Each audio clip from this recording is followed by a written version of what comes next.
Hi, my name is Jackie. In this project, we aim to predict which basketball prospects are most likely to be drafted in the NBA, and if drafted, whether they'll be picked in the first or second round.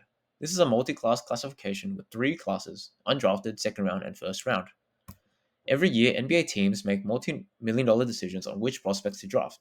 Being able to accurately draft outcomes based on measurable combine data can give NBA teams an edge in scouting and decision making.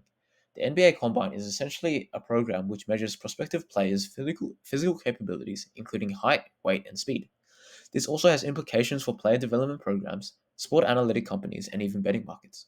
Our project explores how well machine learning models can learn from combine performance and physical traits. The data collected is from a variety of sources, including two Kaggle datasets and four NBA draft datasets from Wikipedia. These datasets were merged using Python with NA values and irrelevant features dropped. Then, to prepare the data for various models, categorical variables were one-hot encoded and continuous features were scaled from 0 to 1. Our first model is the multi-class logistic regression. We start with input features such as height and weight. Each class, in our case, undrafted, first round, and second round, gets its own set of weights and a bias term. These are used to calculate a score for each class using a linear function. Then these scores are passed through a softmax activation, which converts them into probabilities. The model then simply picks the weights, the class with the highest probability as a prediction.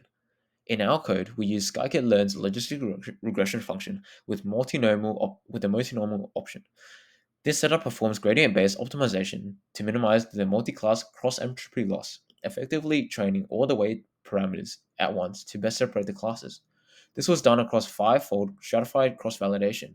This yielded a mean cross-validation accuracy of 0.4572. Our second model is a multi-layer perceptron.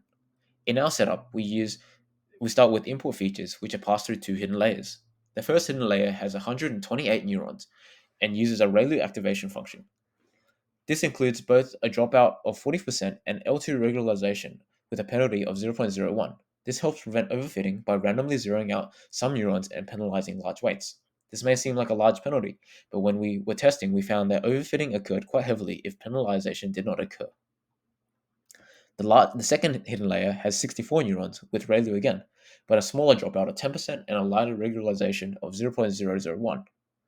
Finally, a softmax output layer gives us probabilities for each class: undrafted, second round, and first round. We trained the model using Atom Optimizer and categorical cross-entropy loss with early stopping if validation performance did not improve after 5 epochs. We also used class weighting to balance underrepresented classes. This setup was trained over 100 epochs with a batch size of 64 and evaluated across 5-fold stratified cross-validation. The MLP improves from the baseline slightly with an accuracy of 0.4694. The improved standard deviation suggests that the model is more stable across different folds, which is encouraging.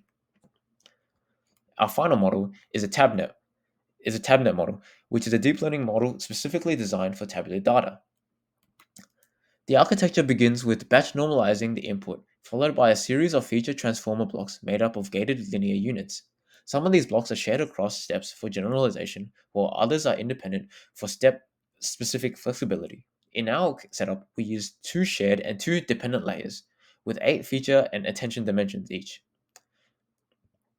At each decision step, where we use 5 in total, the transformer's features passes through an attentive transformer, which produces a sparse feature selection mask. This mask created using the nmax function tells the model which new features to look at, while prior scale ensures it doesn't keep reusing the same old ones. Hyperparameters like gamma help regulate feature reuse, and momentum at zero point 0.3 smooths training updates. We trained the model using Atom Optimizer with a learning rate of 0.02 for up to 100 epochs and early stopping patience of 15.